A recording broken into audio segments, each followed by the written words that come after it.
सदगुरु कबीर बीजक शब्द 65।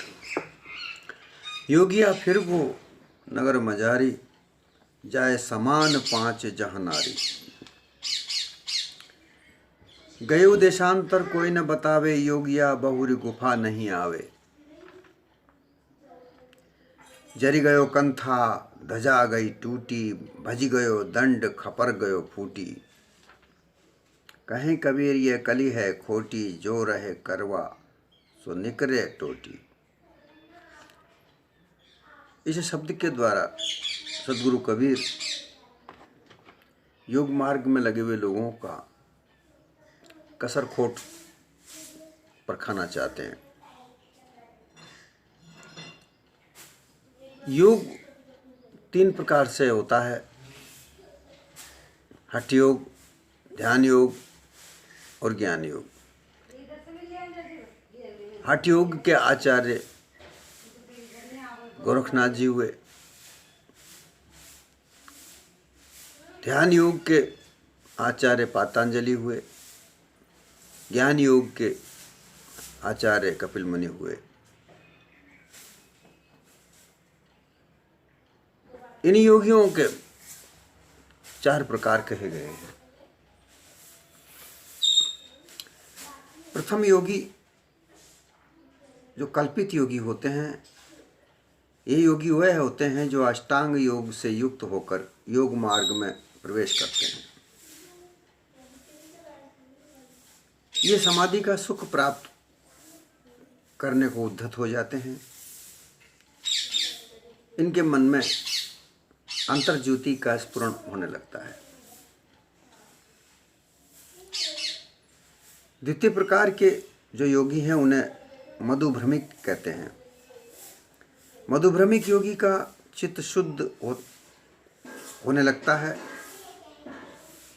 इनकी परीक्षा के लिए विभिन्न प्रकार की अप्सराएं, यक्ष आदि इनके पास उपस्थित होते हैं और अनेक प्रकार की सिद्धियों का प्रलोभन देते हैं। योगियों के लिए यह दशा परम परीक्षा की होती है।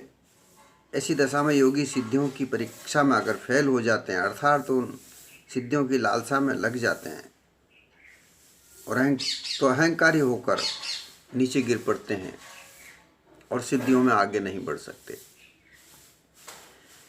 तीसरे प्रकार के योगी होते हैं जो प्रज्ञा योगी होते हैं। इस अवस्था में प्रज्ञा ज्योति द्वारा पंचभूतों की 5 प्रकार की अवस्थाओं तथा पंच इंद्रियों की 5 प्रकार की अवस्थाओं पर अधिकार प्राप्त पाकर योगी भूत श्रेयी और इंद्रिय विजय होता है। इस अवस्था में वज्र के समान सिद्ध देह धारण करता है और अणिमा आदि गरिमा आदि 8 सिद्धियों को प्राप्त कर लेता है। यहाँ से भी आगे बढ़ने के लिए कठिन परीक्षाएं होती हैं। वो परीक्षाएं पास करके यहाँ से आगे बढ़ता है, अन्यथा सिद्ध होकर जग में रमण करता है, माया मोह में फंस जाता है। अतिकृति भावनी भूतेंद्रियों को जीतकर योगी अस्मिता में प्रतिष्ठित होता है। तब वह सर्वज्ञ हो जाता है और सब भावों को अवस्थान करके विशेष सिद्धि प्राप्त करता है। ये योगियों का अलग अलग स्तर है। 4 प्रकार के जो योगी कहे गए हैं, ये अलग प्रकार के स्तर कहे गए। तो यहाँ सदगुरु योग जो हठ योग के द्वारा किया जाता है उसकी कसर खोट निकाल कर परखाना चाहते हैं। योगियों फिर गो नगर मजारी, जाए समान पांच जहानारी। सदगुरु कहते हैं कि हे संतों, हठ योग के अध्यास साधना अध्यासी योगी लोग पिंड के ग्राम में, नगर में, ब्रह्मांड में, शहर रूप मस्तक भ्रमर गुफा के मजार मध्य में फिर गया, वहां पर घूमता है। योगी वैसे तो ये जीव, चेतन जीव स्वतः अपने आप से योगी है। ये स्वाभाविक रूप से जड़ के साथ अपना संयोग करके सृष्टि की रचना करता है, लेकिन उसमें मोह नहीं बांधता। मोह बांधने पर ये व्यापित हो जाता है। ये व्यापक रूप से, स्वाभाविक रूप से व्यापक तो है। 184 जीवाजूण में ये व्यापक है। हर जगह जीव है, हर योनि में जीव है, हर हृदय में जीव है, परंतु वे व्यापक है, व्यापित नहीं है। जैसे ही यह माया का मोह बांधता है, मोह माया के साथ लगता है, व्यापित हो जाता है। स्वाभाविक रूप से ये योगी है, संयोगी नहीं है। संयोग करना, विभिन्न प्रकार के प्रपंच को, रोचकता को लेकर के विभिन्न प्रकार के संरचनाएं करना, रचनाएं करना, ये संयोग है। स्वाभाविक रूप से तो योग जड़ और चेतन का जो योग है वह आदि अनादि से विशेष रूप से स्वाभाविक रूप से चलता आ रहा है। इसी से यह संसार की रचना हुई है। यहाँ पर ये जो योग की बात है, जो हठ योगी है, ये संयोगी है, संयोगी। उसी संयोग की बात यहाँ पर गुरु कबीर कहना चाहते हैं कि हठ योग के द्वारा योगी क्या करते हैं? हठ योग के द्वारा श्वास को उल्टाते हैं। जो श्वास साधारण रूप से नाभि से मस्तिष्क तक चलती है, उसको ये हठपूर्वक विभिन्न प्रकार की क्रियाओं के द्वारा, जलंधर बंद, मूल बंद, इस तरीके के जो बंद हैं उनको लगा करके उस प्राणवायु को रोककर उल्टाते हैं। और उल्टा कर ये बंकनाल में होते हुए अर्थात रीढ़ की हड्डी में घुस जाते हैं, और रीढ़ की हड्डी से घुसते हुए ये मस्तिष्क में चढ़ते हैं। मूलाधार चक्र वेद कर अपान को ऊपर खींचते हैं, पुनः स्वादिष्ठान चक्र को वेद कर फिर मणिपूरक चक्र को वेदते हैं, तब अपान समान को ऊपर उठाते हैं, फिर अनाहत चक्र को वेद कर प्राण को भी ऊपर धकेलते हैं, विशुद्धि चक्र को वेद कर उदान को भी ऊपर खींचते हैं, पुनः अंत में आज्ञा चक्र व अग्नि चक्र को वेद कर समान वायु को भी ऊपर खींच करके सर्व वायु को मस्तक में रोक कर शून्य समाधि होकर ब्रह्मांड में बीच में रह गए।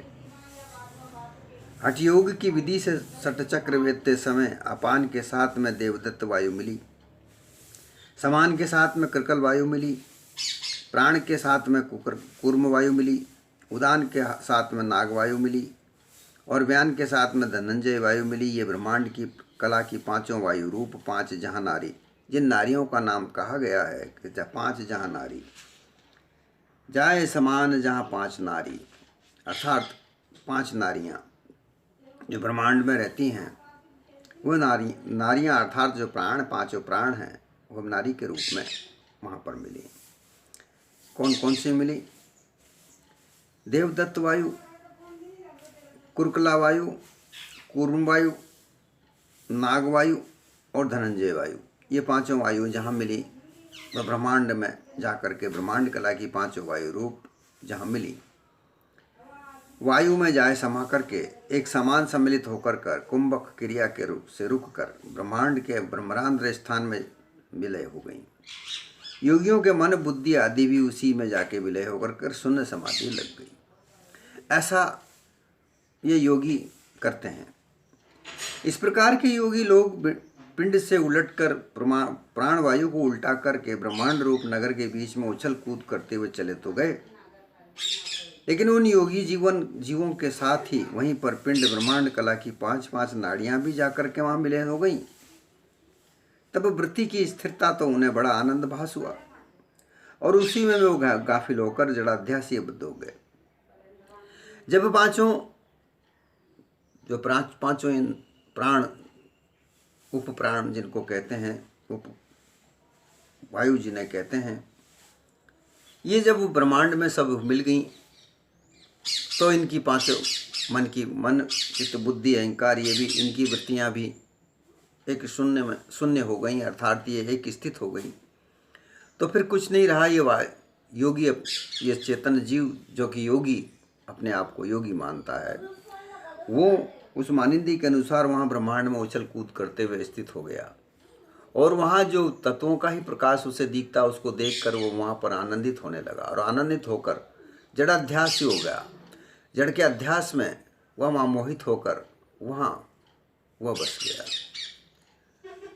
लेकिन कितने दिन तक गाफिल दशा में वह वहाँ पड़ा रहा।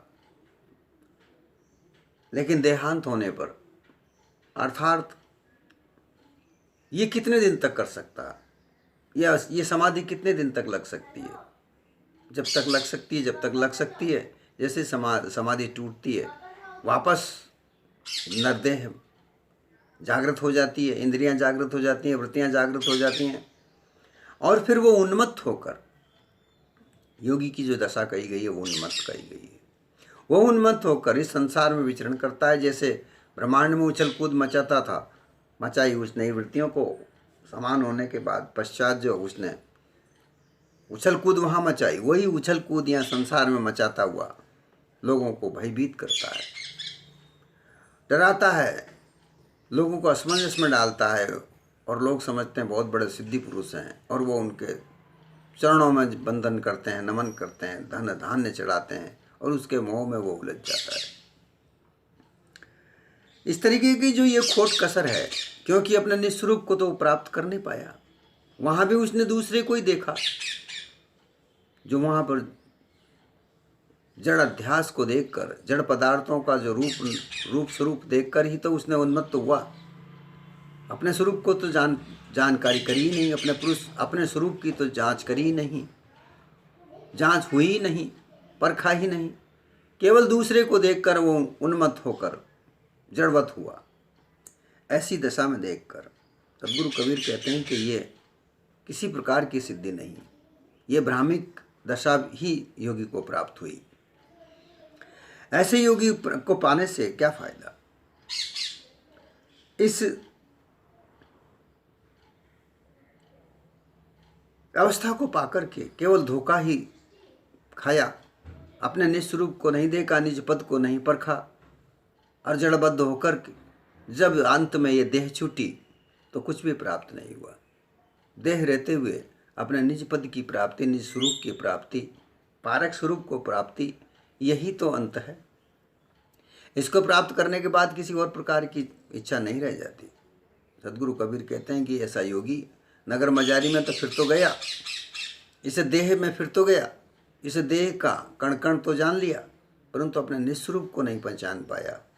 वो जड़ाध्यासी ही हुआ, उसने तत्वों का प्रकाश ही देखा, अपने आप को नहीं देखा। गए देशांतर कोई न बतावे, योगिया बहुर गुफा नहीं आवे। जय रहते तक तो हठ योगी ने खूब हठ योगियों की साधना की और ब्रह्मांड भंवर गुफा में निवास किया। भंवर गुफा ब्रह्मांड में जहाँ स्थिति होती है वो भंवर गुफा कही जाती है। सुने समाधि भी लगाया, सिद्ध सिद्धेश्वर योगेश्वर की होने की प्रसिद्धि, मान, महिमा, बढ़ाई आदि खूब पाई, परंतु देह छूटने पर तो ये सब यहीं छूट जाएंगे, प्राप्ति कहाँ हुई? ये सब एक काल्पनिकता है कि योगियों को शिव लोक प्राप्त होता है। शिवलोक कहीं और नहीं है, शिवलोक यहीं है, ये संसार ही है। जैसी स्थिति को प्राप्त करना है वैसी स्थिति संसार में ही प्राप्त होती है, देह रहते तक ही प्राप्त होती है। अन्यथा योग लगाकर भंवर गुफा में जाकर इस समाधि स्थित होने पर भी वह योग कहीं कुछ नहीं प्राप्त होता, केवल जड़ाध्यास ही है, जड़ पदार्थों का प्रकाश ही है। उसको देखकर ही ये मदमस्त उन्मत्त होते हैं। नाशवान देह तो सदा बनी नहीं रहेगी, एक दिन ये शरीर अवश्य छूटेगा। ये शरीर का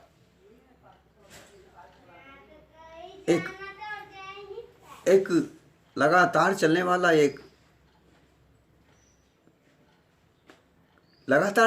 एक यात्रा है। कोई शरीर छूटता है, कोई मिलता है, एक शरीर छूटता है, दूसरा छूट जाता है, एक मिल जाता है। इस प्रकार से जो हम बात करते हैं योगियों की, जो योगी जो बात करते हैं, वह योगी अपने आप को केवल जड़ाध्यासी बनकर, जड़ाध्यास में ही उन्मत्त होकर काफिल होकर घूमते हैं, अपने निस्वरूप की प्राप्ति वो नहीं करते।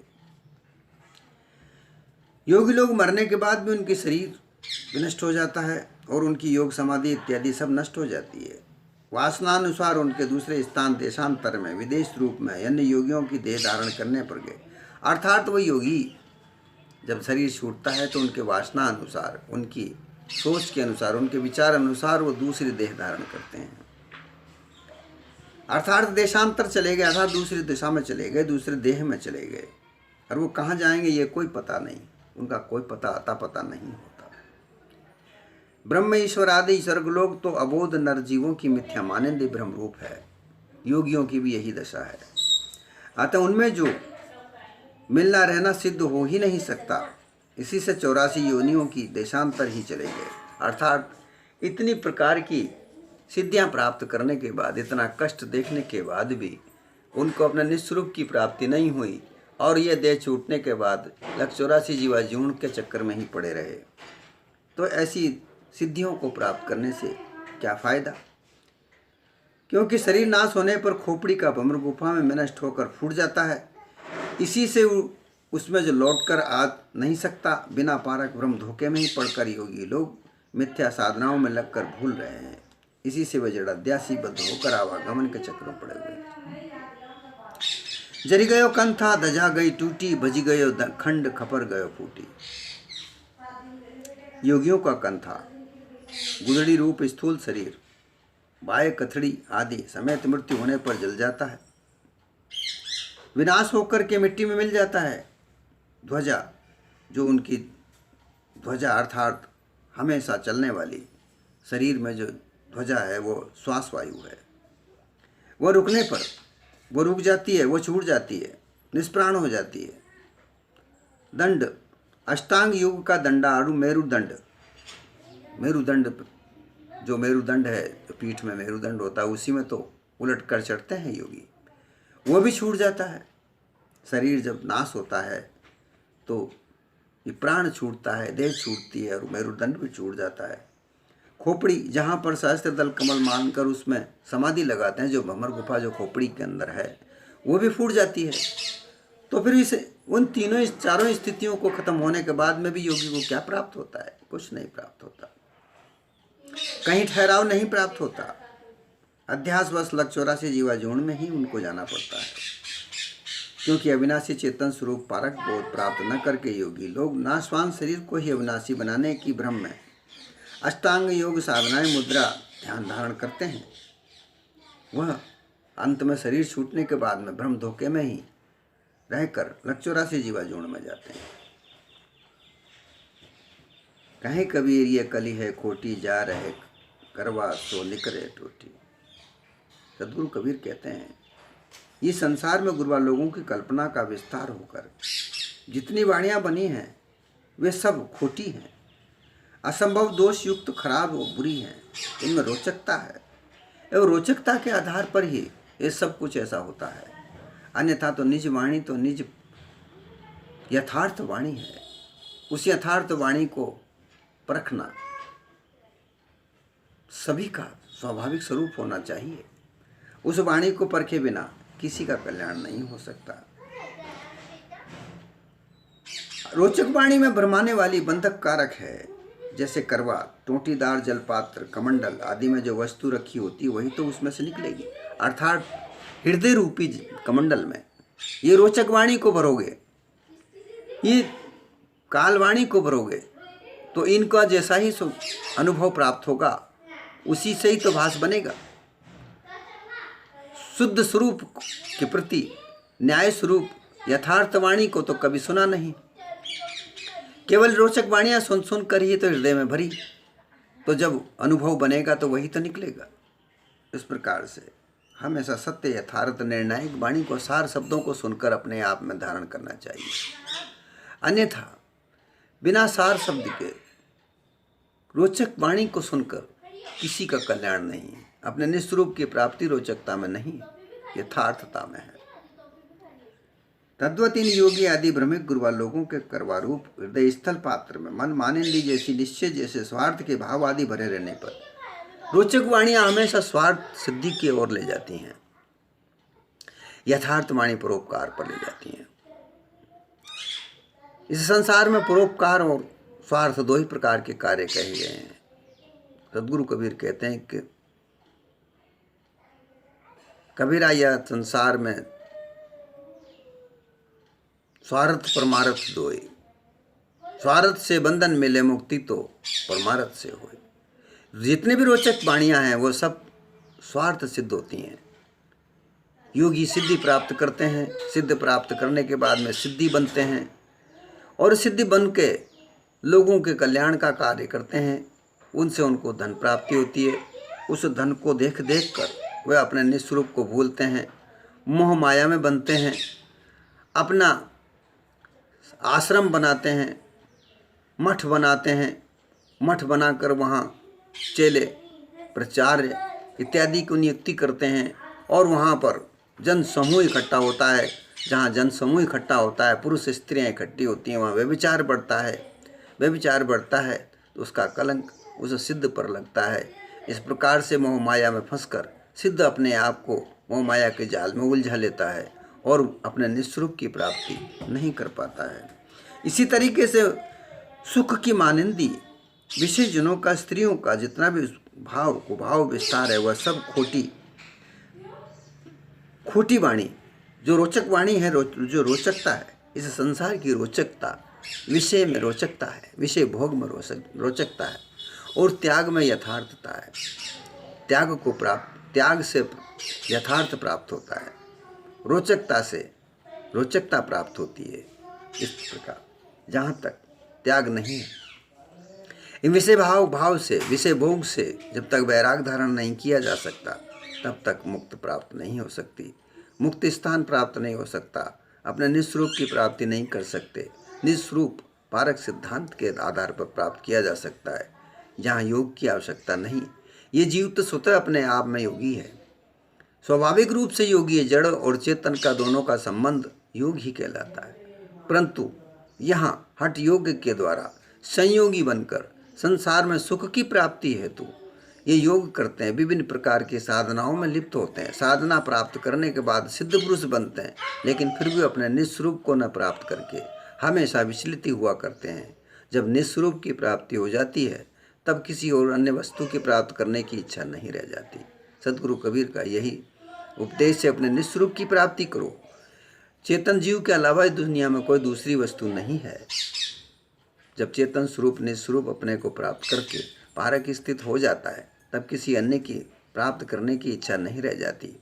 जब ऐसी स्थिति आ जाती है तो फिर अपने निस्वरूप में स्थित होकर यह चेतन स्वरूप जीव आवागमन के महाकठिन बंधन से मुक्त हो जाता है। यही सदगुरु कबीर का उपदेश है।